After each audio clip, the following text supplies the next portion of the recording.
Shalom saudaraku, selamat pagi. Jumpa lagi kita dalam acara BLC dari CBM 7 TV dengan saya Pendeta Deborah Dumasisyani Partambunan. Pembacaan Alkitab 1 pasal hari ini dari Kitab Kejadian 42 ayat 1 sampai 38. Sebelum kita membaca, mari kita berdoa terlebih dahulu.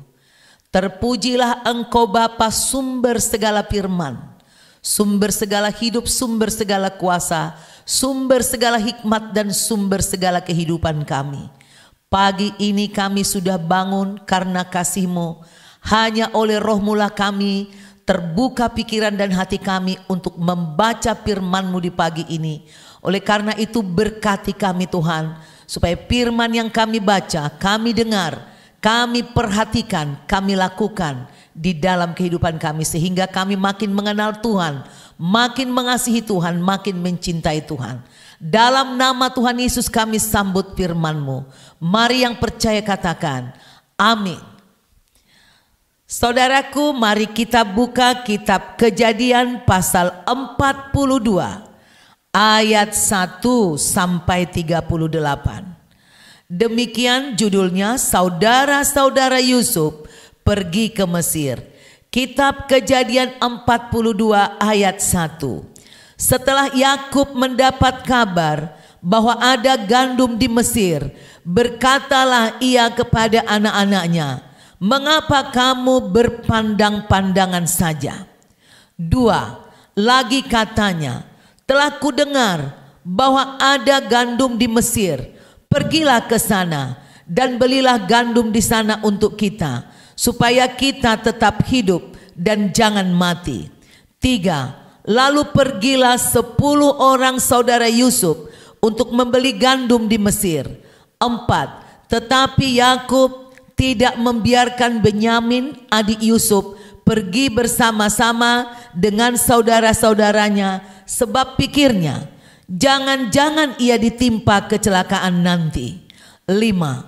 Jadi di antara orang yang datang membeli gandum terdapatlah juga anak-anak Israel, sebab ada kelaparan di tanah Kanaan. 6. Sementara itu Yusuf telah menjadi mangku bumi di negeri itu. Dialah yang menjual gandum kepada seluruh rakyat negeri itu. Jadi ketika saudara-saudara Yusuf datang, kepadanya lah mereka menghadap dan sujud dengan mukanya sampai ke tanah. 7. Ketika Yusuf melihat saudara-saudaranya, segeralah mereka dikenalnya. Tetapi ia berlaku seolah-olah ia seorang asing kepada mereka. Ia menegur mereka dengan membentak, katanya, "Dari mana kamu?" Jawab mereka, "Dari tanah Kanaan untuk membeli bahan makanan." 8. Memang Yusuf mengenal saudara-saudaranya itu, tetapi dia tidak dikenal mereka. 9. Lalu teringatlah Yusuf akan mimpi-mimpinya tentang mereka. Berkatalah ia kepada mereka, "Kamu ini pengintai, kamu datang untuk melihat-lihat di mana negeri ini tidak dijaga." 10. Tetapi jawab mereka, "Tidak tuanku, hanyalah untuk membeli bahan makanan hamba-hambamu ini datang." 11. Kami ini sekalian anak dari satu ayah. Kami ini orang jujur. Hamba-hambamu ini bukanlah pengintai. 12. Tetapi ia berkata kepada mereka, "Tidak, kamu datang untuk melihat-lihat di mana negeri ini tidak dijaga." 13. Lalu jawab mereka, "Hamba-hambamu ini 12 orang. Kami bersaudara, anak dari satu ayah di tanah Kanaan. Tetapi yang bungsu sekarang ada pada ayah kami, dan seorang sudah tidak ada lagi." 14. Lalu kata Yusuf kepada mereka, "Sudahlah, seperti telah kukatakan kepadamu tadi, kamu ini pengintai." 15. Dalam hal ini juga kamu harus diuji. Demi hidup Firaun, kamu tidak akan pergi dari sini jika saudaramu yang bungsu itu tidak datang kemari. 16. Suruhlah seorang daripadamu untuk menjemput adikmu itu, tetapi kamu ini harus tinggal terkurung di sini. Dengan demikian perkataanmu dapat diuji apakah benar, dan jika tidak, demi hidup Firaun, sungguh-sungguhlah kamu ini pengintai. 17. Dan dimasukkannya lah mereka bersama-sama ke dalam tahanan 3 hari lamanya. 18. Pada hari yang ketiga berkatalah Yusuf kepada mereka, buatlah begini, maka kamu akan tetap hidup. Aku takut akan Tuhan. 19. Jika kamu orang jujur, biarkanlah dari kamu bersaudara tinggal seorang terkurung dalam rumah tahanan. Tetapi pergilah kamu, bawalah gandum untuk meredakan lapar seisi rumahmu. 20. Tetapi saudaramu yang bungsu itu haruslah kamu bawa kepadaku, supaya perkataanmu itu ternyata benar dan kamu jangan mati. Demikianlah diperbuat mereka. 21. Mereka berkata seorang kepada yang lain, betul-betullah kita menanggung akibat dosa kita terhadap adik kita itu. Bukankah kita melihat bagaimana sesak hatinya ketika ia memohon belas kasihan kepada kita, tetapi kita tidak mendengarkan permohonannya. Itulah sebabnya kesesakan ini menimpa kita. 22. Lalu Ruben menjawab mereka, bukankah dahulu kukatakan kepadamu, janganlah kamu berbuat dosa terhadap anak itu, tetapi kamu tidak mendengarkan perkataanku. Sekarang darahnya dituntut daripada kita. 23. Tetapi mereka tidak tahu bahwa Yusuf mengerti perkataan mereka, sebab mereka memakai seorang juru bahasa. 24. Maka Yusuf mengundurkan diri dari mereka lalu menangis. Kemudian ia kembali kepada mereka dan berkata-kata dengan mereka. Ia mengambil Simeon dari antara mereka, lalu disuruh belenggu di depan mata mereka. 25. Sesudah itu Yusuf memerintahkan bahwa tempat gandum mereka akan diisi dengan gandum, dan bahwa uang mereka masing-masing akan dikembalikan ke dalam karungnya, serta bekal mereka di jalan akan diberikan kepada mereka. Demikianlah dilakukan orang kepada mereka itu. 26. Sesudah itu mereka pun memuat gandum itu ke atas keledai mereka, lalu berangkat dari situ. 27. Ketika seorang membuka karungnya untuk memberi makan keledainya di tempat bermalam, dilihatnya lah uangnya ada di dalam mulut karungnya. 28. Katanya kepada saudara-saudaranya, uangku dikembalikan, lihat ada di dalam karungku. Lalu hati mereka menjadi tawar, dan mereka berpandang-pandangan dengan gemetar serta berkata, apakah juga yang diperbuat Tuhan terhadap kita? 29. Ketika mereka sampai kepada Yakub ayah mereka di tanah Kanaan, mereka menceritakan segala sesuatu yang dialaminya. Katanya, 30. Orang itu, yakni yang menjadi tuan atas negeri itu, telah menegur kami dengan membentak dan memperlakukan kami sebagai pengintai negeri itu. 31. Tetapi kata kami kepadanya, kami orang jujur, kami bukan pengintai. 32. Kami 12 orang bersaudara, anak-anak ayah kami, seorang sudah tidak ada lagi, dan yang bungsu ada sekarang pada ayah kami di tanah Kanaan. 33. Lalu kata orang itu, yakni yang menjadi tuan atas negeri itu kepada kami, dari hal ini aku akan tahu apakah kamu orang jujur. Dari kamu bersaudara haruslah tinggalkan seorang padaku. Kemudian bawalah gandum untuk meredakan lapar seisi rumahmu, dan pergilah. 34. Lalu bawalah kepadaku saudaramu yang bungsu itu, maka aku akan tahu bahwa kamu bukan pengintai, tetapi orang jujur, dan aku akan mengembalikan saudaramu itu kepadamu, dan bolehlah kamu menjalani negeri ini dengan bebas. 35. Ketika mereka mengosongkan karungnya, tampaklah ada pundi-pundi uang masing-masing dalam karungnya. Dan ketika mereka beserta ayah mereka melihat pundi-pundi uang itu, ketakutanlah mereka. 36. Dan Yakub ayah mereka berkata kepadanya, kamu membuat aku kehilangan anak-anakku. Yusuf tidak ada lagi dan Simeon tidak ada lagi. Sekarang Benyamin pun hendak kamu bawa juga. Aku inilah yang menanggung segala-galanya itu. 37. Lalu berkatalah Ruben kepada ayahnya, kedua anakku laki-laki boleh engkau bunuh. Jika ia tidak kubawa kepadamu, serahkanlah dia ke dalam tanganku, maka dia akan kubawa kembali kepadamu. 38. Tetapi jawabnya, anakku itu tidak akan pergi ke sana bersama-sama dengan kamu, sebab kakaknya telah mati dan hanya dialah yang tinggal. Jadi jika dia ditimpa kecelakaan di jalan yang akan kamu tempuh, maka tentulah kamu akan menyebabkan aku yang ubanan ini turun ke dunia orang mati karena duka cita. Demikianlah pembacaan firman Tuhan dari kitab Kejadian pasal 42.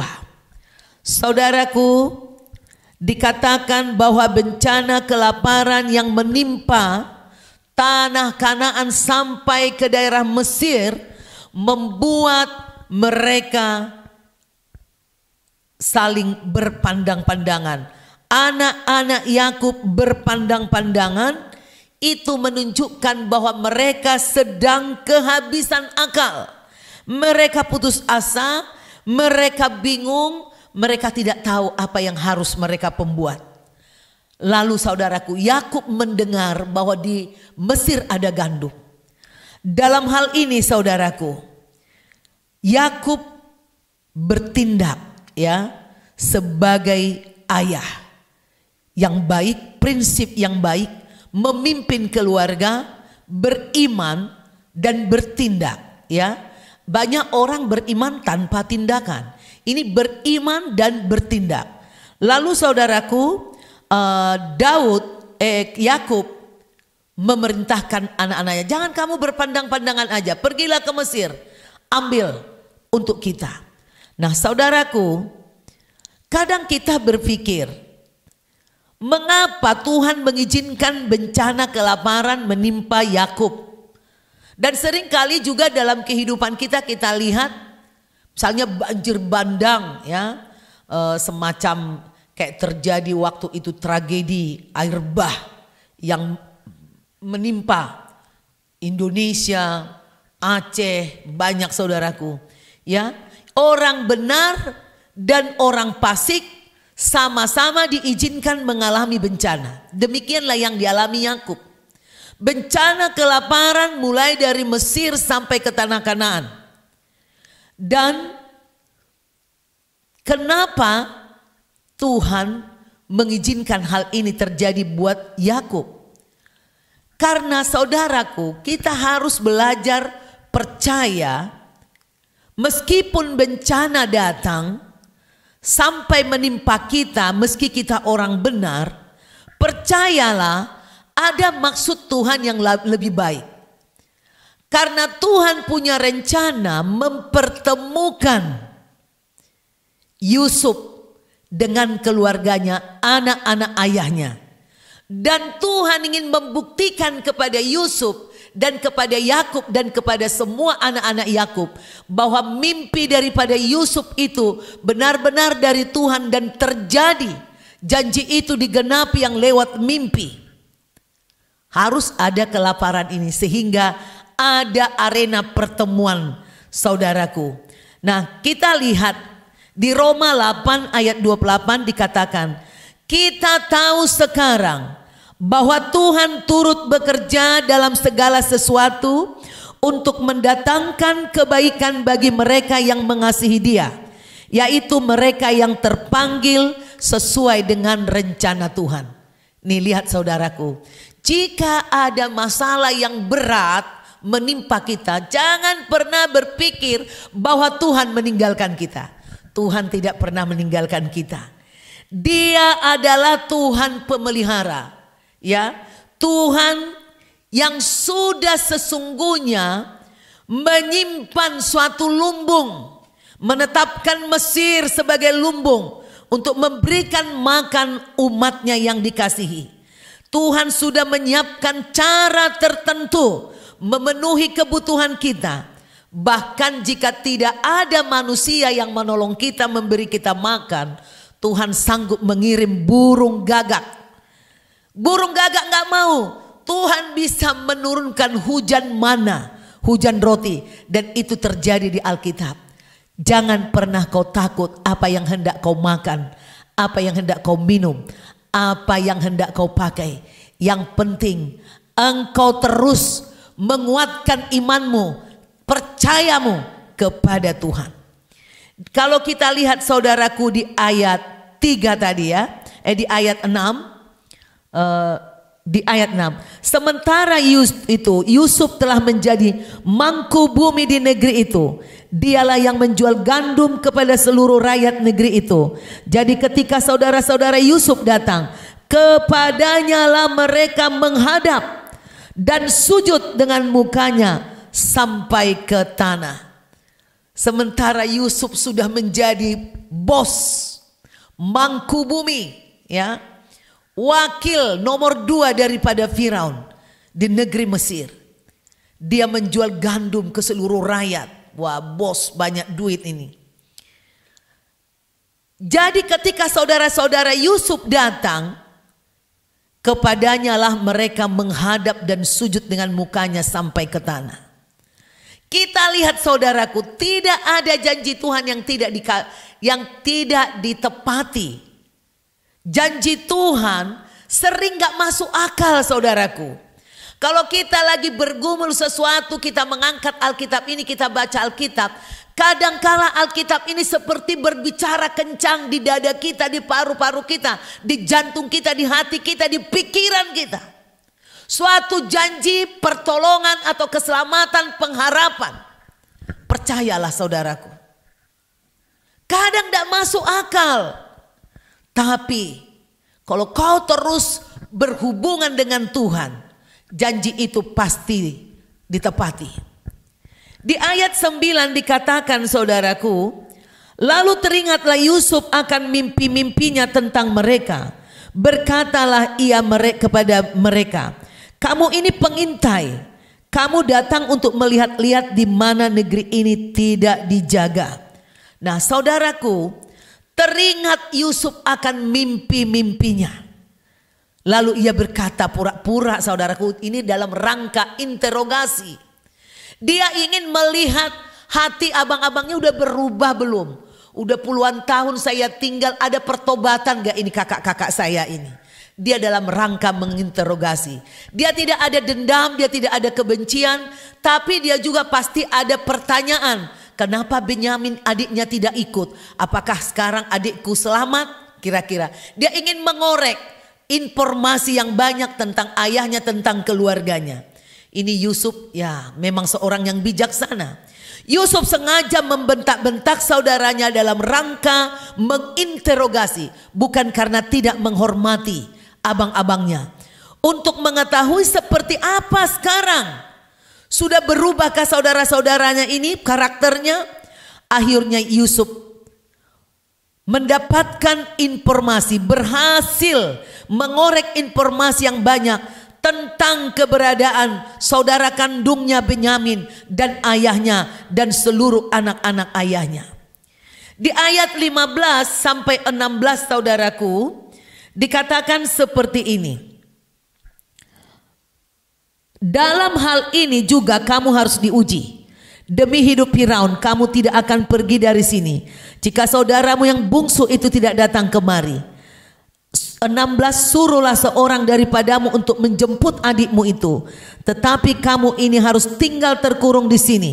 Dengan demikian perkataanmu dapat diuji apakah benar, dan jika tidak demi hidup Firaun sungguh-sungguhlah kamu ini pengintai. Yusuf mendapatkan info tentang Benyamin, saudara seibu dengan pura-pura tidak percaya info itu.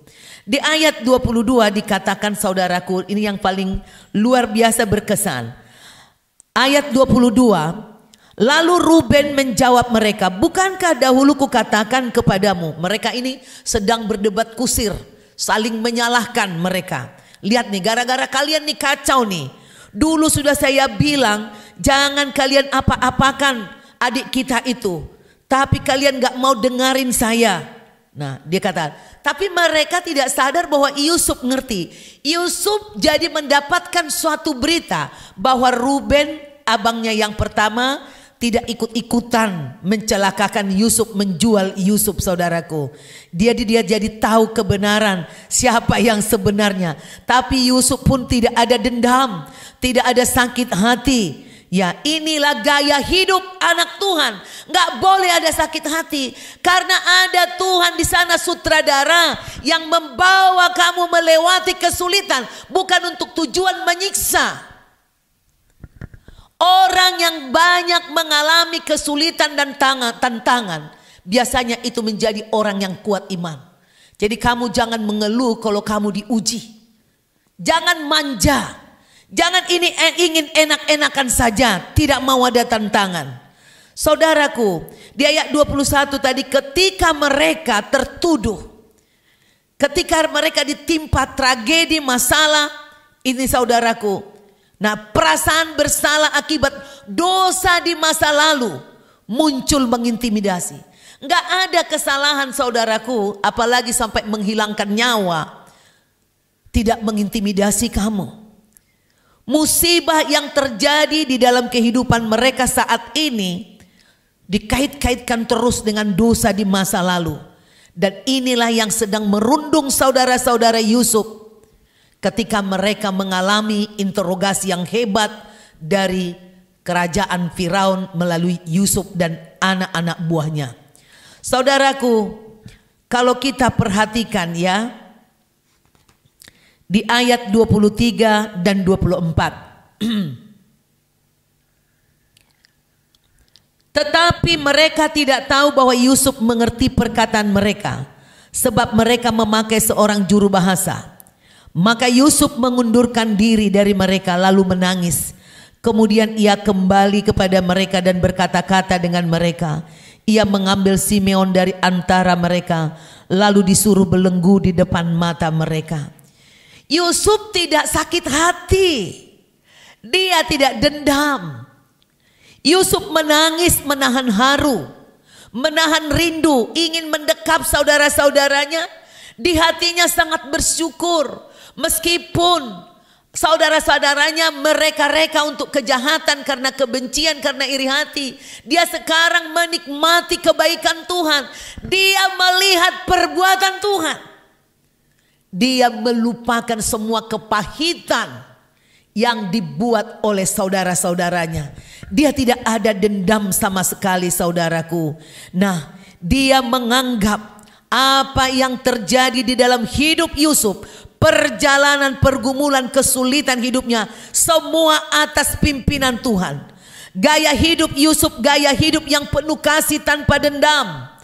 Tidak ada kebencian. Menghadapi bencana itu, saudaraku, dia melihat Tuhan. Nah, inilah seharusnya yang kita hadapi jika kita sedang mengalami pergumulan kehidupan yang sulit. Jangan kita terus mengintimidasi diri, mengoreksi diri. Oh, ingat kita kesalahan kita, berlutut kita di lantai, katakan kepada Tuhan, Tuhan, aku akui dosaku. Aku pernah melakukan hal ini kepada saudaraku, kepada si A, kepada si B, kepada si. Itu wajib kau katakan kepada Tuhan.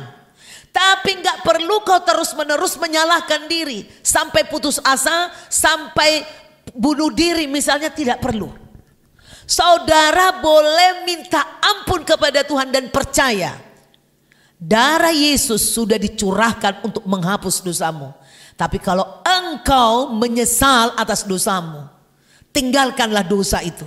Jangan kita bilang kayak jera-jera sambal, ya ampun Tuhan tapi buat lagi besok, ampun Tuhan buat lagi besok. Tidak maju-maju hidupmu. Akhirnya iblis memiliki celah untuk menguasai pikiranmu, menembakkan alasan-alasan untuk melemahkan imanmu, membuat engkau tidak bergembira. Dan saudaraku, kalau kita tidak bergembira, kita tahu di kitab Amsal mengatakan, hati yang gembira adalah obat yang manjur, tetapi semangat yang patah mengeringkan tulang. Jadi saudaraku, belajarlah terus berbuat baik. Semua perbuatan jahat akan menjadi kurungan buatmu. Perbuatan jahat akan mengejarmu, membuatmu tidak bisa tenang, mengintimidasi hatimu. Tapi kalau kau terlanjur pernah berbuat salah, jangan takut. Tuhan Maha Pengampun, Maha Penyayang. Namun engkau akan menghadapi pertanggungjawaban. Tapi jika engkau bertobat, Tuhan akan memberikan keringanan, pertolongan, sehingga kamu mampu melewati masalah itu dan menjalankan tanggung jawabmu di dalam kesalahan-kesalahanmu. Saudaraku, tidak ada yang gratis. Tuhan memberikan hukum untuk keadilan bagi semua manusia. Jangan lakukan yang jahat. Tinggalkan itu semua. Bertobat. Dan kalau sudah terlanjur, jangan pernah putus asa, jangan bunuh diri, jangan lari dari firman Tuhan, jangan pergi ke dukun, jangan ambil tindakan instan yang melawan firman Tuhan. Tetaplah di jalur firman, tetap kejar Tuhan itu. Meski kamu tidak rasakan, meski kamu sepertinya belum melihat kuasa Tuhan terjadi, tapi Tuhan ada di sekitarmu. Dia menyediakan segala yang kau perlu. Dia sudah menyiapkan berkat, persediaan, lumbung untukmu dalam saat kau kesusahan. Demikian saudaraku, firman Tuhan yang bisa kita bagikan remanya di pagi ini melalui Kejadian pasal 42. Sampai jumpa besok pagi di Kejadian pasal 43. Mari kita tutup dengan doa. Terima kasih Bapa, Tuhan yang penuh providensia. Engkau penyedia, Engkau Tuhan yang luar biasa bagi kami. Terima kasih Tuhan, Kau kasih contoh Yusuf ini. Karena kami seringkali mengalami di dalam hidup ini, dikecewakan orang, disakiti saudara kami. Tapi kami tahu sekarang Tuhan ada di tengah-tengah kami, membawa kami ke lompatan yang lebih tinggi, mengangkat hidup kami, memberkati kami, menyiapkan kami untuk memelihara satu suku, satu bangsa, atau satu keluarga. Kami bersyukur untuk semua ujian-ujian iman. Tuhan tolong kami, beri kami kekuatan agar kami tidak terjatuh, tergelincir ke dalam dosa. Sertai kami Tuhan dalam segala masalah yang kami hadapi. Buat beriman kami Tuhan, mengimani pemeliharaanmu. Tuhanlah pemelihara kami. Kami percaya Engkau sudah menyiapkan lumbung-lumbung bagi setiap anak-anak Tuhan. Maka hari ini kami mau mengawali pekerjaan kami di dalam nama Bapa Yahweh, dalam nama Putramu Tuhan Yesus Kristus, Tuhan Yesua HaMasiah, dalam Roh Kudus. Kami percaya ada berkat Tuhan melimpah dalam hidup kami hari ini. Ada sukacita surgawi menyertai kami, memberi kami semangat mengerjakan semua tugas kami. Berkat-Mu ya Bapa yang luhur memberkati semua usaha, perjalanan, pekerjaan, dan kehidupan kami. Di dalam nama Tuhan Yesus Kristus. Haleluya. Amin. Selamat pagi saudaraku, selamat beraktivitas. Jangan lupa buka di YouTube, tonton berulang-ulang. Saudara bisa sambil naik motor, saudara bagikan kepada orang lain, mendengarnya, untuk menontonnya. Jangan lupa like, subscribe untuk mendukung kami, supaya kami bersemangat terus menyajikan firman ini untuk saudara dengar, untuk kita lebih mantap mengasihi Tuhan. God bless you.